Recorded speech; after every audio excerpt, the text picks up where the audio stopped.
Hello students, video शुरू करने से पहले प्लीज चैनल को लाइक, शेयर और सब्सक्राइब जरूर करें। एक इम्पॉर्टेंट इन्फॉर्मेशन, अगर आपको इस वीडियो के नोट्स चाहिए तो डिस्क्रिप्शन बॉक्स में दिया गया डाउनलोड लिंक चेक करें। Thank you. चलिए शुरू करते हैं। इस वीडियो में हम पढ़ेंगे ESO 16 social problems in India के प्रीवियस ईयर क्वेश्चन और most important questions with answers. ये क्वेश्चंस आपके एग्जाम के लिए बहुत इम्पॉर्टेंट है। अगर आपने ये अच्छे से कर लिए तो एग्जाम निकलना पक्का है। Let's begin. Question 9, is the joint family system disintegrating in India? Discuss. Question explanation. इस क्वेश्चन में हमें ये बताना है कि क्या इंडिया का जॉइंट फैमिली सिस्टम खत्म हो रहा है। हमें डिफाइन करना है जॉइंट फैमिली सिस्टम को, उसके ट्रेडिशनल फीचर्स समझाने हैं और बताना है कि किन रीजंस की वजह से ये सिस्टम चेंज या ब्रेक हो रहा है। एग्जाम्पल्स के साथ प्रेजेंट सिचुएशन डिस्कस करनी है। Answer. Introduction. Joint family system एक ट्रेडिशनल इंडियन फैमिली सेटअप है जहां एक ही छत के नीचे कई जनरेशंस रहती हैं। पेरेंट्स, बच्चे, दादा दादी, चाचा चाची सब मिलकर रिसोर्सेज शेयर करते हैं। ये सिस्टम पहले इकोनॉमिक और सोशल सिक्योरिटी देता था, लेकिन मॉडर्नाइजेशन, अर्बनाइजेशन, एजुकेशन और चेंजिंग वैल्यूज की वजह से फैमिली स्ट्रक्चर्स बदलने लगे हैं। इस क्वेश्चन का फोकस यह है कि क्या ये सिस्टम खत्म हो रहा है या सिर्फ अपना रूप बदल रहा है। Main body. 1. Joint family system का समझ, डेफिनेशन और फीचर्स। जॉइंट फैमिली में एक ही घर में कई जनरेशंस रहती है, इनकम पूल होती है, डिसीजन मेकिंग कलेक्टिव होता है। Cultural importance. इमोशनल सपोर्ट मिलता है, एल्डरली को रिस्पेक्ट मिलती है और बच्चों की अपब्रिंगिंग सब मिलकर करते हैं। एग्जाम्पल, रूरल एरियाज में आप भी जॉइंट फैमिलीज मिलती है, स्पेशली फार्मिंग कम्युनिटीज में। 2. डिसइंटीग्रेशन के रीजंस। अर्बनाइजेशन और माइग्रेशन। सिटीज में जॉब अपॉर्चुनिटीज के लिए लोग शिफ्ट होते हैं, स्पेस और कॉस्ट के इश्यूज होते हैं, इसलिए न्यूक्लियर फैमिलीज बनती है। इंडस्ट्रियलाइजेशन और एम्प्लॉयमेंट। इकोनॉमिक इंडिपेंडेंस से लोगों की डिपेंडेंसी कम हो गई है। एजुकेशन और एस्पिरेशंस। यूथ अपनी ग्रोथ और प्राइवेसी को इंपॉर्टेंस देते हैं। Women empowerment. वर्किंग वुमेन ने जेंडर रोल्स चेंज किए हैं, इसलिए छोटे हाउसहोल्ड्स कॉमन हो गए हैं। पॉपुलेशन और रिसोर्सेस। बड़ी फैमिलीज को मैनेज करना मुश्किल हो गया है। एग्जाम्पल, दिल्ली, मुंबई जैसे मेट्रोज में न्यूक्लियर फैमिलीज ज्यादा मिलती है। 3. कोलैप्स नहीं, ट्रांसफॉर्मेशन है। Modified joint families. Family members अलग रहते हैं पर इमोशनली कनेक्टेड रहते हैं।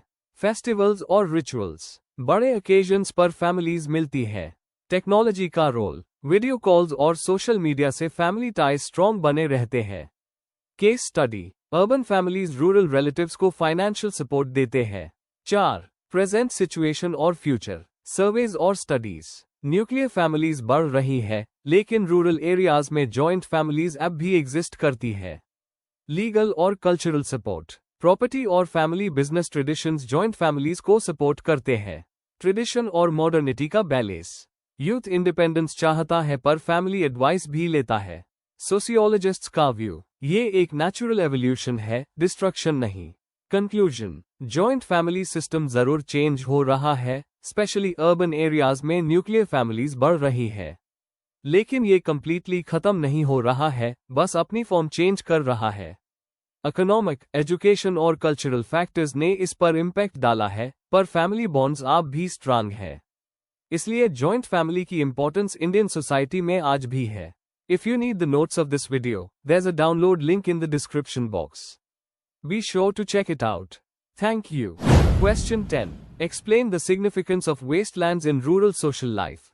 Question explanation. यह क्वेश्चन पूछ रहा है कि वेस्टलैंड्स क्या होते हैं और उनका रूरल लाइफ में क्या इंपॉर्टेंस है। हमें बताना है कि ये लैंड्स किस तरह से विलेजेस के इकोनॉमी, सोसाइटी और एनवायरनमेंट को अफेक्ट करते हैं और कैसे इनका डेवलपमेंट हो सकता है। आंसर। इंट्रोडक्शन। वेस्टलैंड्स उन जमीनों को कहते हैं जो फिलहाल प्रोडक्टिव नहीं है या डिग्रेड हो चुकी है और जिनको एग्रीकल्चर, फॉरेस्ट्री या हाउसिंग के लिए इफेक्टिवली यूज नहीं किया जा रहा। इसमें barren lands, saline soils, degrade forests और गांव के कॉमन लैंड्स शामिल होते हैं।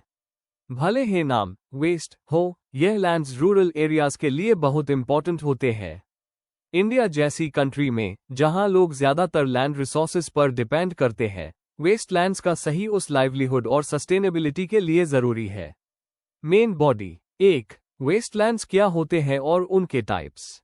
डेफिनेशन। वेस्टलैंड्स वो डिग्रेड जमीनें हैं जिनका प्रोडक्टिविटी खत्म हो गया है नेचुरल या ह्यूमन रीजन से, जैसे डिफॉरेस्टेशन, ओवरग्रेजिंग, सलिनिटी या पुअर सॉइल।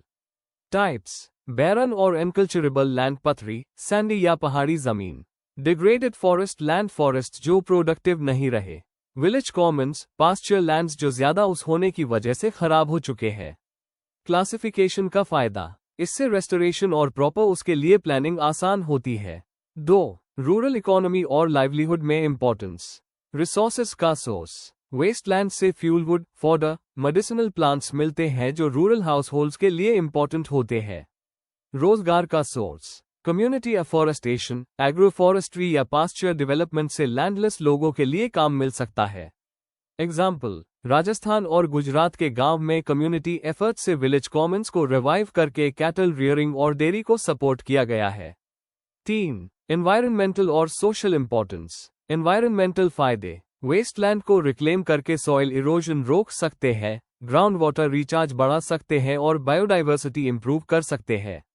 Social role. कुछ गांवों में वेस्टलैंड्स ग्रेजिंग, गैदरिंग्स या कॉमन प्रॉपर्टी के रूप में उस होते हैं। सस्टेनेबिलिटी। वेस्टलैंड्स का यूज एग्रीकल्चरल लैंड और फॉरेस्ट्स पर प्रेशर कम करता है, जो बैलेंस्ड रिसोर्स यूज के लिए जरूरी है। 4. चैलेंजेस और development potential. Challenges. Soil quality poor होती है और वाटर रिसोर्सेज कम होते हैं। लैंड डिस्प्यूट्स या ओनरशिप अनक्लियर होने से प्रोजेक्ट्स रुक जाते हैं। गवर्नमेंट फंड्स या सपोर्ट हमेशा अवेलेबल नहीं होती।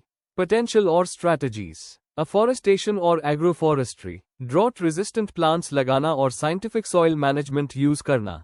Government schemes. Integrated wastelands development program (IWDP) जैसे प्रोग्राम्स प्रोडक्टिविटी इंप्रूव करते हैं।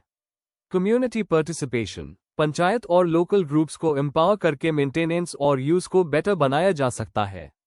Future scope.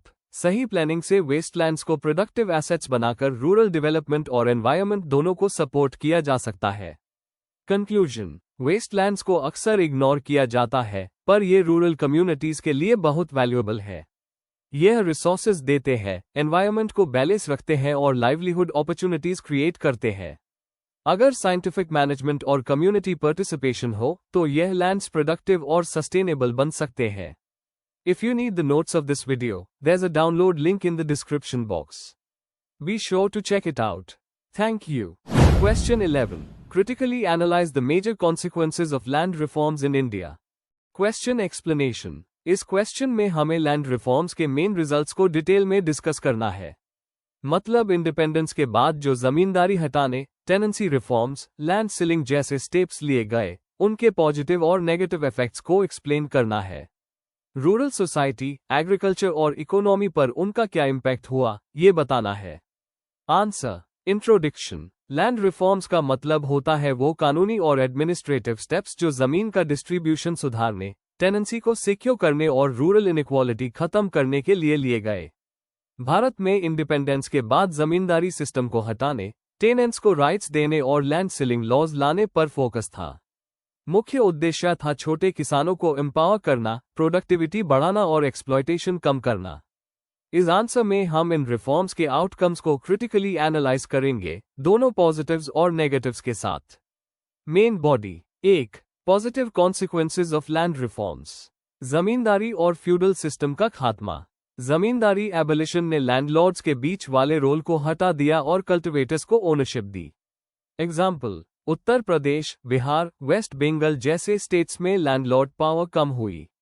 टेनेंट्स के लिए सिक्योरिटी। टेनेंसी रिफॉर्म्स ने टेनेंट्स को लीगल राइट्स और कुछ जगह पर ओनरशिप भी दी। एग्जाम्पल। वेस्ट बंगाल का ऑपरेशन बाग एक फेमस केस है जहां शेयरक्रॉपर्स को राइट्स मिले। सामाजिक न्याय और land distribution. Land ceiling laws से सरप्लस लैंड को लैंडलेस के लिए देने का अटेम्प्ट हुआ। एससी और मार्जिनल फार्मर्स को कुछ बेनिफिट मिला, दो अनइवन था। प्रोडक्टिविटी में इंप्रूवमेंट। ओनरशिप मिलने पर फार्मर्स ने अपने खेतों पर ज्यादा इन्वेस्ट करना शुरू किया। पंजाब और हरियाणा में लैंड कंसोलिडेशन ने एफिशिएंसी बढ़ाई।